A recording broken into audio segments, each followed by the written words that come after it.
Hello students, हम discuss कर रहे हैं एंजाइम्स और एंजाइम के बारे में सारा हम डिटेल में पढ़ चुके हैं।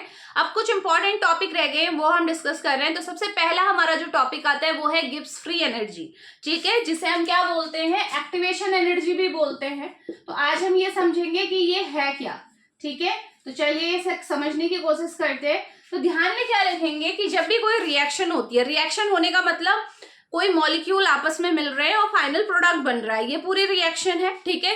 सपोज आपका क्या है, देखो ये ए मॉलिक्यूल है, ठीक है। बहुत सारे मॉलिक्यूल हमारे पास ए के हैं। इस तरीके से मैंने ब्लैक कलर में जो शो किए हुए हैं सारे ए मॉलिक्यूल है। प्लस इनके रिएक्शन किसके साथ होनी है, सपोज उसकी रिएक्शन होनी है आपकी बी मॉलिक्यूल के साथ। तो ये बी हो गया, ठीक है, ये बी मॉलिक्यूल है सारे। तो होता क्या है कि जब भी रिएक्शन होती है, ठीक है, जब भी रिएक्शन होती है इन दोनों के बीच में, तो रिएक्शन कब होती है, जब ये दोनों मॉलिक्यूल आपस में क्या करेंगे, टकराएंगे, ठीक है।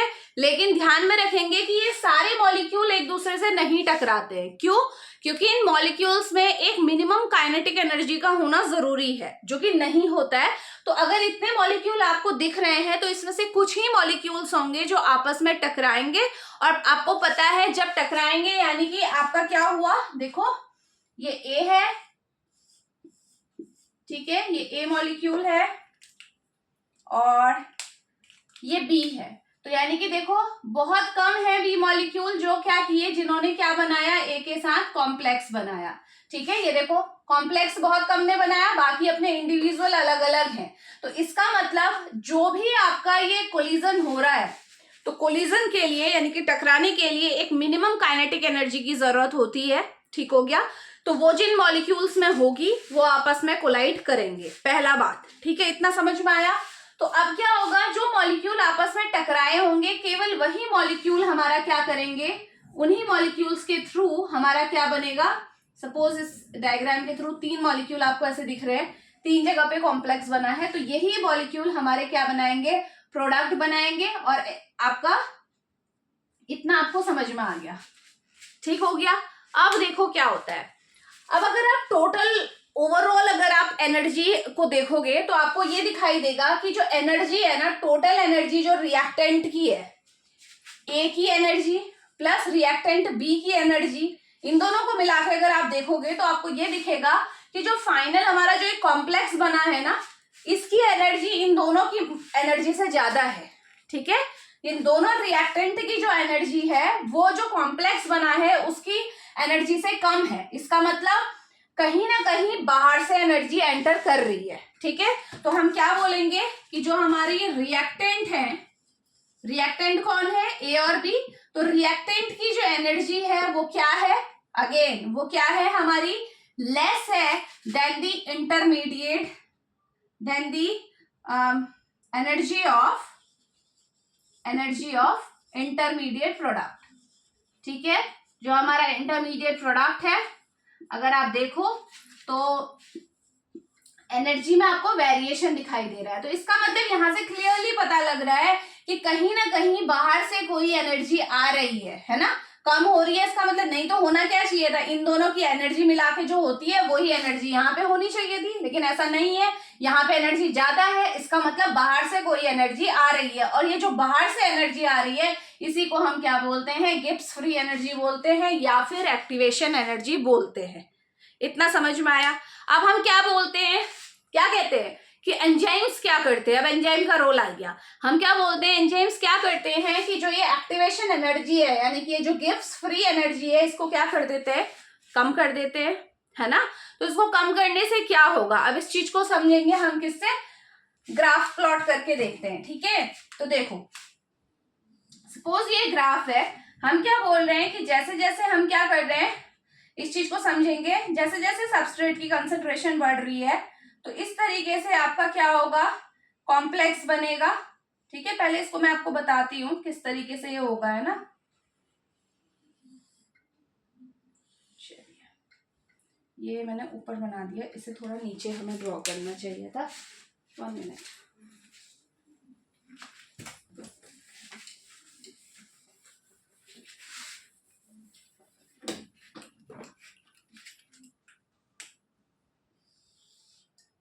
ये देखो, तो इस तरीके से सबस्ट्रेट का कंसंट्रेशन बढ़ेगा, एंजाइम सबस्ट्रेट कॉम्प्लेक्स बनेगा जो हम नॉर्मल रिएक्शन में पढ़ते हैं, ठीक है, और फाइनली हमारा प्रोडक्ट फॉर्म होगा, ठीक है।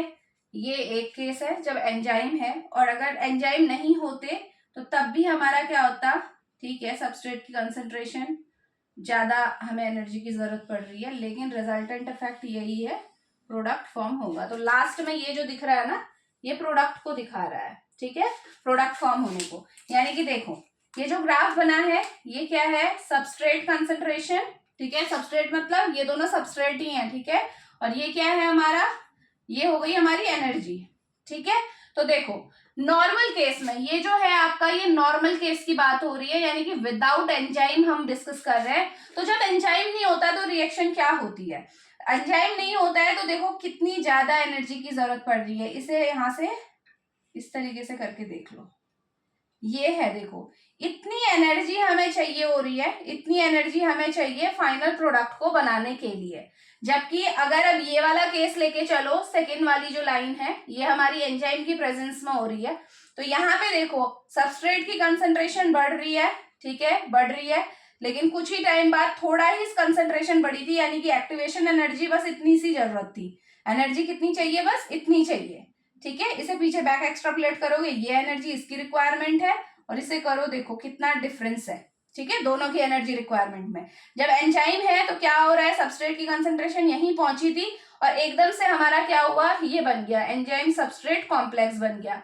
ये लाइन से नीचे क्यों आ रहा है, क्योंकि यहाँ पे जब भी हमेशा, ये लाइन से नीचे क्यों दिखाया है मैंने कॉम्प्लेक्स, इसलिए दिखाया है कि जब भी ये कॉम्प्लेक्स बनते हैं तो एनर्जी क्या होती है आपकी, लूज होती है, ठीक है। कॉम्प्लेक्स बनाने के लिए एनर्जी की जरूरत होती है ना, एनर्जी रिक्वायर्ड होती है, इसीलिए यहाँ पे इसका डाउन कर्व क्यों दिखा रही हूं मैं ये लाइन से नीचे, वो इसलिए नेगेटिव पॉइंट को दिखा रहा है कि एनर्जी कम हुई है, ठीक है, क्योंकि रिएक्शन में जब सबस्ट्रेट की कंसंट्रेशन बढ़ाई, ठीक है, तो एकदम से हमारा क्या हुआ, एनर्जी कम हुई, एंजाइम सबस्ट्रेट कॉम्प्लेक्स बना, क्यों, क्योंकि इसमें एनर्जी यहाँ पे कंजप्शन हुआ होगा, है ना, और फिर वापस से अब क्या हुआ, जैसे ही ये कॉम्प्लेक्स बना तो उसके बाद फर्दर यहाँ पे कहीं मैं इसे एक और कर्व में दिखा सकती हूँ इस तरीके से, ठीक है, इस तरीके से देखो, ये अब यहाँ पे क्या बना, एक और कॉम्प्लेक्स बना, वो क्या है, एंजाइम प्रोडक्ट कॉम्प्लेक्स। अब ये जो एंजाइम सबस्ट्रेट कॉम्प्लेक्स था ये किसमें बदल गया, एंजाइम प्रोडक्ट कॉम्प्लेक्स में बदल गया, और बाद में जो प्रोडक्ट था वो अलग हो गया और एंजाइम अलग हो गया। यही होती है ना रिएक्शन जो हमने पढ़ी है,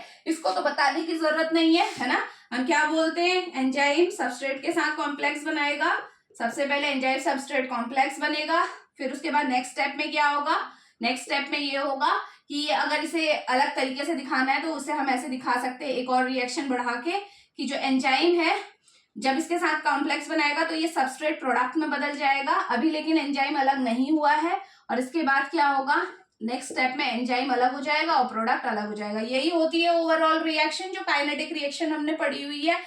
तो यहाँ पे आपको ये क्लियरली ग्राफ से दिखाई दे रहा है कि जो एनर्जी रिक्वायरमेंट है in the presence of enzyme वो कम है, ठीक है, एनर्जी कम लग रही है, लेकिन जो जब हमारी नॉर्मल केस होता है, जब एंजाइम कहीं नहीं है तो एनर्जी देखो कितनी ज्यादा लग रही है, ठीक है। तो इस चीज को हमने, ये एंजाइम का रोल हमें यहाँ पे समझ में आया कि जैसे ही हम एंजाइम डालते हैं रिएक्शन में तो क्या होता है, जो एक्टिवेशन एनर्जी है वो क्या हो जाती है, कम हो जाती है, यानी कि हमें बाहर से जो एनर्जी की जरूरत पड़ रही है वो कम हो जाती है। तो अब भाई अगर एनर्जी की जरूरत, बाहर से जो एनर्जी की जरूरत पड़ रही है वो कम हो रही है, तो इसका मतलब एनर्जी आ कहाँ से रही है, क्योंकि रिएक्शन, ये तो हमें पता है कि किसी भी रिएक्शन में जो उसका इनिशियल पॉइंट है और एंड पॉइंट है वो सेम रहेगा। इनिशियल पॉइंट में जो एनर्जी थी और एंड पॉइंट में जो एनर्जी थी वो सेम रहेगी हमेशा, चाहे एंजाइम हो चाहे ना हो, बस फर्क कहाँ पे पड़ रहा है, मिड में फर्क पड़ रहा है, ठीक है। देखो प्रोडक्ट भी लास्ट वहीं पे बन रहा है दोनों केस में, ठीक है, स्टार्टिंग भी वहीं से हुई है।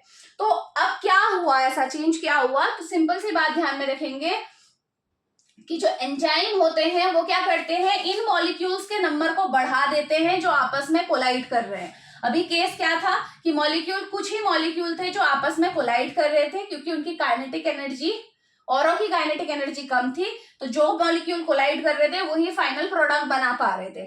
तो अब एंजाइम की प्रेजेंस में क्या होगा कि जो मॉलिक्यूल आपस में कोलाइड कर सके, ऐसे मॉलिक्यूल्स का नंबर बढ़ जाएगा, यानी कि काइनेटिक एनर्जी जो है मॉलिक्यूल्स की बढ़ जाएगी। तो अब ज्यादा से ज्यादा मॉलिक्यूल आपस में कोलाइड करेंगे और आपका प्रोडक्ट बन जाएगा। आपको बाहर से एनर्जी की जरूरत नहीं पड़ेगी।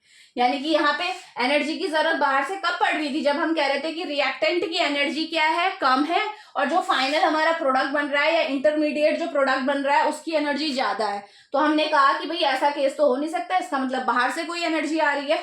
तो ये कॉन्सेप्ट आई होप आपको समझ में आ गया होगा कि एंजाइम क्या करते हैं। तो एंजाइम क्या करते हैं, ये जो गिब्स फ्री एनर्जी है, एक्टिवेशन एनर्जी है, यानी कि जो बाहर से आ रही है रिएक्शन में, उसको क्या कर देते हैं, कम कर देते हैं। और कैसे करते हैं, जो एट प्रेजेंट जो हमारे पास सबस्ट्रेट है उनके जो काइनेटिक एनर्जी है, मिनिमम काइनेटिक एनर्जी, उसको क्या कर देते हैं, उन मॉलिक्यूल्स की, ऐसे मॉलिक्यूल्स के नंबर्स को बढ़ा देते हैं, फ्रैक्शन को बढ़ा देते हैं जिनमें वो काइनेटिक एनर्जी होगी। तो ज्यादा से ज्यादा मॉलिक्यूल में अगर वो मिनिमम काइनेटिक एनर्जी होगी तो वो आपस में कोलाइड करेंगे, और कोलाइड करेंगे तो प्रोडक्ट बन जाएगा आसानी से। ठीक है, तो ये है Gibbs free energy, activation energy.